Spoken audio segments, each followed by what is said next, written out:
মোৰ ছাত্ৰ-ছাত্ৰীসকল তোমালোক সকলোকে আমাৰ এই চেনেলটোলৈ পুনৰবাৰ স্বাগতম জনাইছোঁ। আজিৰ এই ভিডিঅ'টিত ক্লাছ 6ৰ অসমীয়াৰ 2 নম্বৰ পাঠ বুদ্ধিয়ক বীৰবল এই পাঠটিৰ ক্ৰিয়াকলাপত থকা প্ৰশ্নখিনিৰ উত্তৰখিনি কৰি দিবলৈ চেষ্টা কৰিম। ভিডিঅ'টি শেষলৈকে চাই থাকিবা।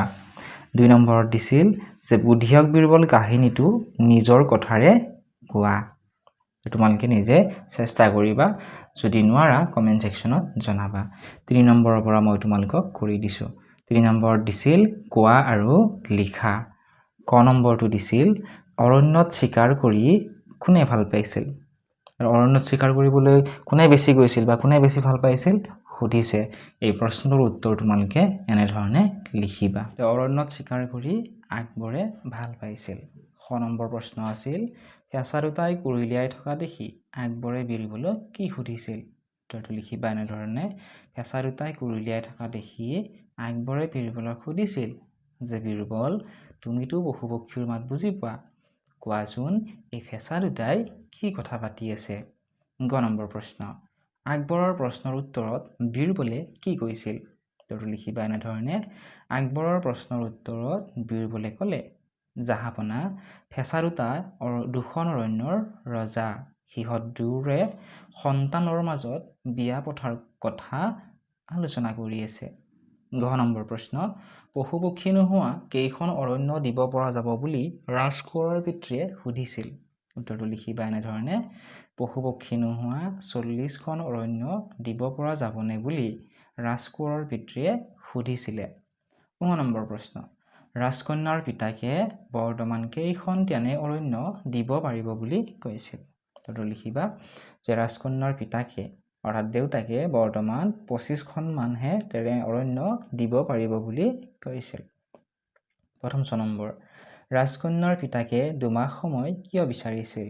এনেধৰণে লিখিবা। ৰাজকন্যাৰ পিতাকে 2 মাহ সময় বিচাৰিছিল কাৰণ তেওঁ অনুমান কৰিছিল যে অহা 2 মাহ যদি এই হাৰত সম্ৰাটে চিকাৰ কৰি থাকে তেনেহলে আৰু 20-30খন মান হাবিৰ পশু পক্ষী নিঃশেষ হ'ব। তেতিয়া দৰাপক্ষক পশু পক্ষীহীন অৰণ্য দিবলৈ অসুবিধা নহ'ব। দ্বিতীয় 6 নম্বৰ প্ৰশ্ন অৰণ্যত চিকাৰ কৰি থাকিলে পশু পক্ষী নিঃশেষ হৈ যাব বুলি কোনে কৈছিল। এনেধৰণে লিখিবা। অৰণ্যত চিকাৰ কৰি থাকিলে পশু পক্ষী নিঃশেষ হৈ যাব বুলি ৰাজকন্যাৰ পিতৃয়ে কৈছিলে। বৰ্গীয় 1 নম্বৰ প্ৰশ্নটো আছিলে যে বীৰবলে কোৱা কথাখিনি শুনি আকবৰে কি উপলব্ধি কৰিলে।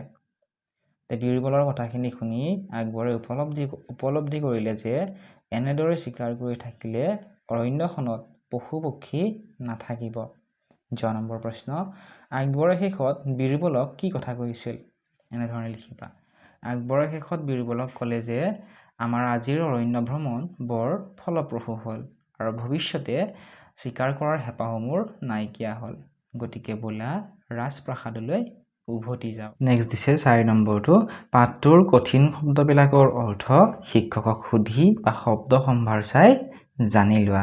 এই পাঠটোৰ যিবিলাক কঠিন শব্দ আছে সেই শব্দবোৰৰ অৰ্থ তোমালোকৰ সন্মানীয় শ্ৰেণী শিক্ষকক সুধিবলৈ দিছে আৰু বা তোমালোকক শব্দ সম্ভাৰ চাই জানি ল'ব দিছে। বহুতো ছাত্ৰ ছাত্ৰীয়ে নাজানে যে শব্দ সম্ভাৰ ক'ত আছে। তোমালোকৰ কিতাপখনৰে পৃষ্ঠা নম্বৰ 133ত শব্দ সম্ভাৰখিনি দিয়া আছে।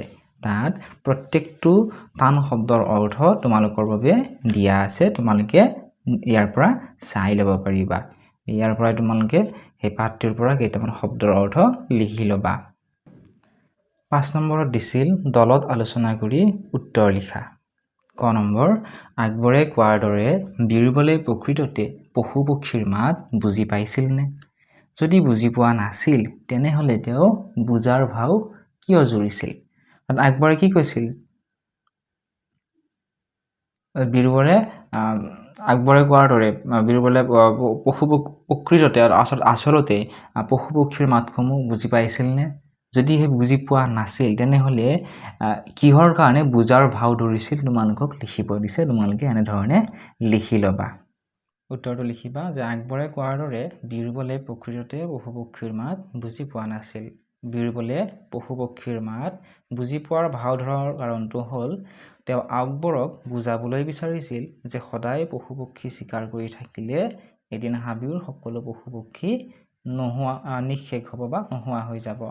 খ নম্বৰৰ প্ৰশ্ন আছিল উপস্থিত বুদ্ধিৰে বীৰবলে উদ্দেশ্য সাধন কৰিব পাৰিলেনে? এনেধৰণে লিখিবা। উপস্থিত বুদ্ধিৰে বীৰবলে উদ্দেশ্য সাধন কৰিব পাৰিলে। বীৰবলৰ কথাখিনিৰ তাৎপৰ্য আকবৰে হাড়ে হিমজুৱে বুজিলে। আকবৰে উপলব্ধি কৰিলে যে চিকাৰ কৰি থাকিলে অৰণ্যত এটাও পশু পক্ষী নাথাকিব।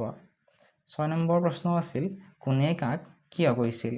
ক নম্বৰ বাক্যটো দিছিল যে কি কাৰণে সি বাৰু তেনেদৰে বুকু ডাঠি ক'ব পাৰিছে।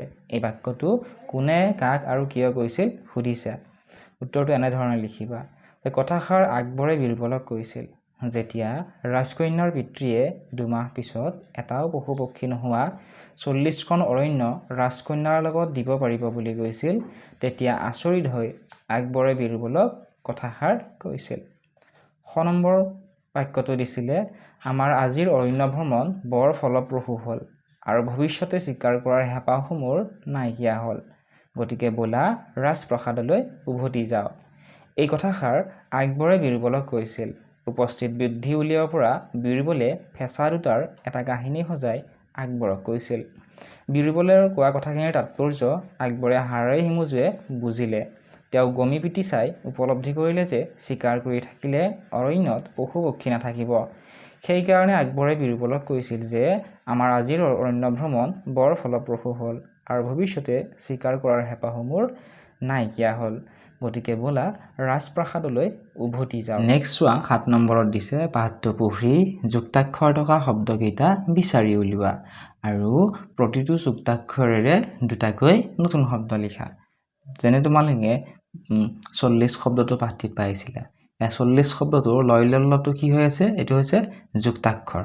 ঠিক আছে, এনেকুৱা ধৰণৰ যুক্তাক্ষৰ থকা শব্দ তোমালোকক বাছি উলিয়াবলৈ দিছে। ধৰাৰ পিছত যিটো শব্দ তোমালোকে লিখা সেই শব্দটোৰ কোনটো যুক্তাক্ষৰ? ইয়াত যেনেকুৱা 40 শব্দটো তোমালোকে পাঠটিত পাইছিলা, ইয়াৰে লয়লল্যটো যুক্তাক্ষৰ। ঠিক আছে, লয়লল্যৰে তোমালোক আকৌ পাঠটোত নথকা দুটা শব্দ লিখিব দিছে। যেনে লয়লল্যৰে আমি দিল্লী লিখিব পাৰোঁ, কল্লোল লিখিব পাৰোঁ। ঠিক আছে, এনেকুৱা ধৰণে আন শব্দ তোমালোকক বাছি উলিয়াই লিখিবলৈ কৈছে। এনেধৰণে তোমালোকে লিখিবা। 7 নম্বৰৰ উত্তৰসমূহ লিখিবা এনেদৰে। কিন্তু শব্দটো আমি পাইছিলোঁ ইয়াতে নয়জন্তুৰে লিখিব পাৰোঁ আমি সন্তুষ্ট আৰু জন্তুৰ শব্দটো। বন্য শব্দটো পাইছিলোঁ, ইয়াত নত জকাৰ আছিল, এইটো যুক্তাক্ষৰ। গতিকে নত জকাৰে আমি লিখিব পাৰোঁ ধন্য আৰু মান্য। উত্তৰ পাইছিলোঁ আমি, উত্তৰত তৈতত্ব, এইটোৰে আমি লিখিব পাৰোঁ উত্তম আৰু উত্তীৰ্ণ।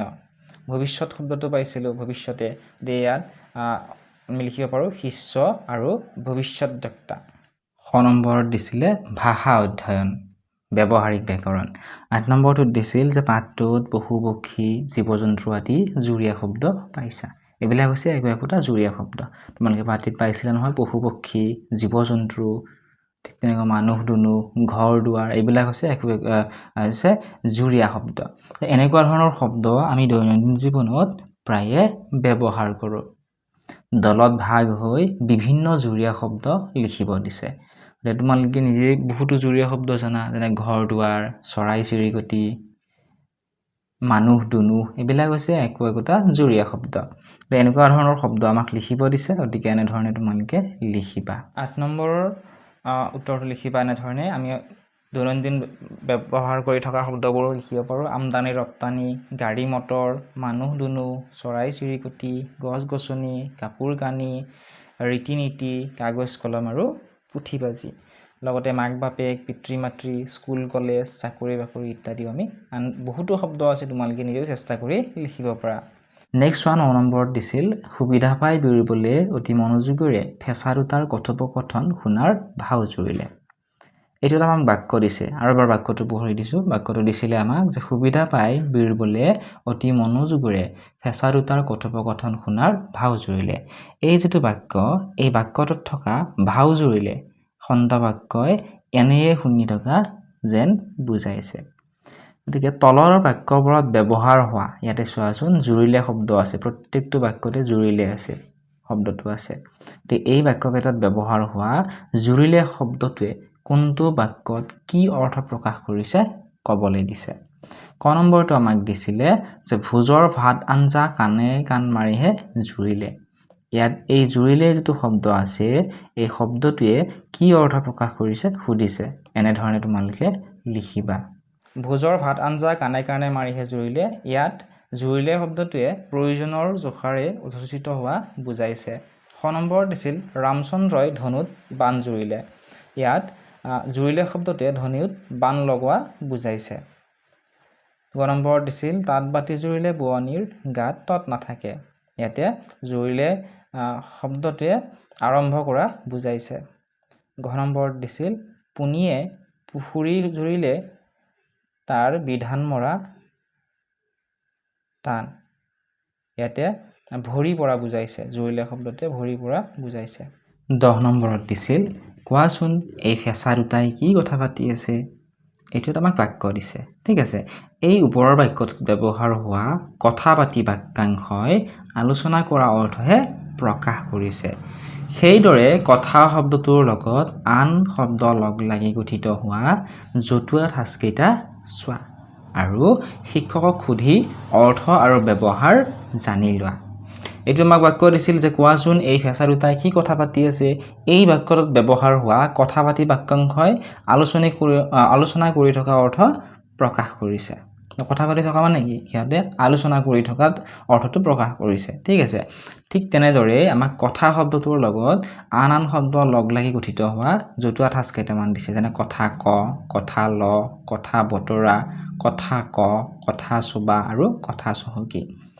এই জতুৱা ঠাচ কেইটাৰ তোমালোকৰ সন্মানীয় ছাৰ বাইদেউসকলক সুধিব দিছে সুধি তোমালোক অৰ্থ আৰু সেই জতুৱা ঠাচ কেইটাৰ ব্যৱহাৰ তোমালোকক জানি ল'বলৈ দিছে প্ৰথমটো দিছে আমাক কথা ক এনেধৰণে তোমালোকে লিখিবা শব্দটোৰ অৰ্থ হৈছে মুখেৰে প্ৰকাশ কৰা বা গোপনতা ভংগ কৰ বাক্য এটা লিখিব পাৰোঁ আমি এই কথা ক জতুৱা ঠাচটোৰে জয়মতী তই গিৰিয়েৰ কথা ক বা এনেদৰে লিখিব পাৰোঁ যে বিক্ৰম তই সকলো কথা পুলিচক খুলি ক কথা ল মানে হৈছে প্ৰতিশ্ৰুতি আদায় কৰ লিখিব পৰা এনেধৰণে চলিহাই বৰুৱাৰ পৰা টকাখিনি সময়ত ঘূৰাই দিয়াৰ কথা ল'লে কথা বতৰা শব্দটোৰ অৰ্থ হৈছে কথোপকথন লিখিব পৰা তেওঁলোকৰ কথা বতৰাত বিক্ৰমে ভাগ লৈছিল নেক্সট দিছিল আমাক কথা হ এনেদৰে কথা হ শব্দটোৰ অৰ্থ হৈছে কোনো বিশেষ উদ্দেশ্যত আলোচনা কৰা লিখিব পৰা বাক্য এটা এনেধৰণে যে শৰ্মাই মন্ত্ৰীৰ লগত কথা হৈ পীড়িতসকলৰ বাবে সাহায্য দিবলৈ সাজু হ'ল কথা চোবা শব্দটোৰ অৰ্থ হৈছে প্ৰয়োজনীয় অপ্ৰয়োজনীয় কথা কৈ থকা লিখিব পৰা বাক্য এটা এনেধৰণে মৌচুমীহঁতে লগৰীয়াৰ লগত কথা চপাই থাকোঁতে ৰেল গাড়ীয়ে ষ্টেচন এৰি গুচি গ'ল নেক্সট কথা চহকী শব্দটোৰ অৰ্থ হৈছে বৰকৈ কথা কওঁতা লিখিব পৰা এনেধৰণে যে বিক্ৰম এজন কথা চহকী ল'ৰা তাৰপিছত 11 নম্বৰ বাক্য ৰচনা কৰিবলৈ দিছিল কথা চহকী লিখিব পৰা এনেধৰণে অমৰেন্দ্ৰ গোটেই শ্ৰেণীটোৰ ভিতৰতেই কথা চহকী নেক্সট দিছিল আমাক কথা চোবাৰে লিখিব পৰা লগৰীয়াৰ লগত কথা চোবা বিক্ৰমৰ বিদ্যালয়লৈ যাবলৈ পলম হ'ল কথা গুণ শব্দটোৰে বাক্য লিখিব পৰা যে শিক্ষকে ছাত্ৰসকলক ক'লে যে মই কোৱা প্ৰতিটো কথা শুন কথা ৰাস শব্দটোৰে লিখিব পৰা যে বিক্ৰমে ধ্ৰুৱক কথা ৰাস বুলি প্ৰতিশ্ৰুতি ল'বলৈ নেক্সট দিছে গ নম্বৰ জ্ঞান সম্প্ৰসাৰণ 12 নম্বৰত দিছিল তোমাৰ অঞ্চলত চৰাইৰ সংখ্যা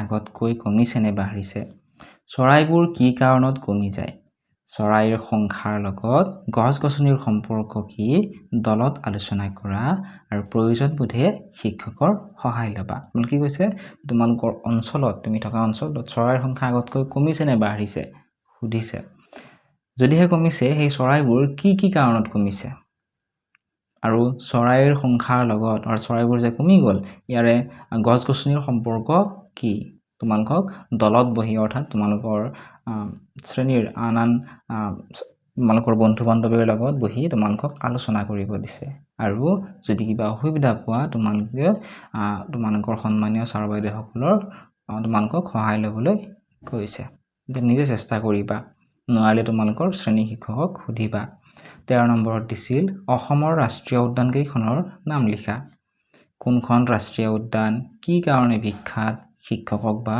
ডাঙৰক সুধি জানি লৈ 3-4টা বাক্যত লিখা মই তোমালোকক অসমৰ ৰাষ্ট্ৰীয় উদ্যান কেইখনৰ নাম লিখি দিছোঁ কি কাৰণে বিখ্যাত বা ইয়াৰ বিষয়ে যদি তোমালোক 3-4টা মান বাক্য লিখি দিব লাগে কমেন্ট সেকশনত তোমালোকে কুৱেশ্যন নম্বৰ 13 বুলি লিখি দিবা তেতিয়া মই তোমালোকক কমেন্ট সেকশনতে উত্তৰটো তোমালোকক মই লিখি দিম তো এতিয়াই কমেন্ট কৰা যদি তোমালোকক লিখি দিব লাগে গোটেই প্ৰশ্নটো যদি টাইপ কৰাত অসুবিধা হয় 13 নম্বৰ বুলি লিখি দিলেই হ'ল বা যিকোনো প্ৰশ্নৰ উত্তৰ যদি তোমালোকে নোৱাৰা সেই প্ৰশ্নটো তোমালোকে কমেন্ট সেকশনত লিখি দিব পাৰিবা মই আনসাৰটো দিবলৈ কমেন্ট সেকশনতে চেষ্টা কৰিম কেইখনৰ নাম লিখিবা ক নম্বৰত কাজিৰঙা ৰাষ্ট্ৰীয় উদ্যান খ নম্বৰত মানাহ ৰাষ্ট্ৰীয় উদ্যান গ নম্বৰত নামেৰি ৰাষ্ট্ৰীয় উদ্যান ঘ নম্বৰত ওৰাং ৰাষ্ট্ৰীয় উদ্যান আৰু ঙ নম্বৰত ডিব্ৰু চৌখোৱা ৰাষ্ট্ৰীয় উদ্যান 14 নম্বৰত দিছিল তলৰ তালিকাখনৰ কোনকেইবিধ চৰাই তুমি চিনি পোৱা যিকোনো তিনিবিধ চৰাইৰ বিষয়ে 3-4টাকৈ বাক্য লিখা ইয়াত চোৱা এখন তালিকা দিছে ইয়াত বহুকেইবিধ চৰাইৰ নাম দিয়া আছে তে ইয়াৰে ভিতৰত তোমালোকে চিনি পোৱা যিকোনো তিনিবিধ চৰাইৰ বিষয়ে তোমালোকক 3 বা 4টাকৈ বাক্য লিখিব দিছে এইটো তোমালোকে নিজে চেষ্টা কৰিবা যদি নোৱাৰা কমেন্ট সেকশনত জনাবা মই কমেন্ট সেকশনতে উত্তৰটো দি দিম তোমালোকে কোনবিধ চৰাইৰ বিষয়ে লিখি দিব লাগে কমেন্ট সেকশনত জনাবা 15 নম্বৰত দিছিল চৰাইৰ ছবি এখন চোৱা আৰু তলত নামটো লিখা এনে ধৰণে তোমালোকে নামকেইটা লিখি লবা চৰাইৰ ছবি কেইখনৰ প্ৰথমটো হৈছে শগুনৰ ছবি দ্বিতীয়টো হৈছে কুলি আৰু তৃতীয়টো হৈছে বুলবুলি এইখিনি আছিল আজিৰ এই ভিডিঅ'টিত নেক্সট ভিডিঅ'টিত 3 নম্বৰ পাঠ অসমীয়া ভাষাৰ বিকাশৰ কথা এই পাঠৰ উত্তৰখিনি কৰি দিবলৈ চেষ্টা কৰিম যদি এই উত্তৰৰ ভিডিঅ'ৰ লিংকটো তোমালোকে বিচাৰি নোপোৱা কমেন্ট সেকশনত সুধিবা মই কমেন্ট সেকশনত তোমালোকক লিংকটো দি দিম চেনেলটো যদি সাবস্ক্ৰাইব কৰা নাই সাবস্ক্ৰাইব কৰি দিবা লগতে তোমালোকৰ মৰমৰ বন্ধু বান্ধৱীসকলৰ লগতো শ্বেয়াৰ কৰি দিবলৈ নাপাহৰিবা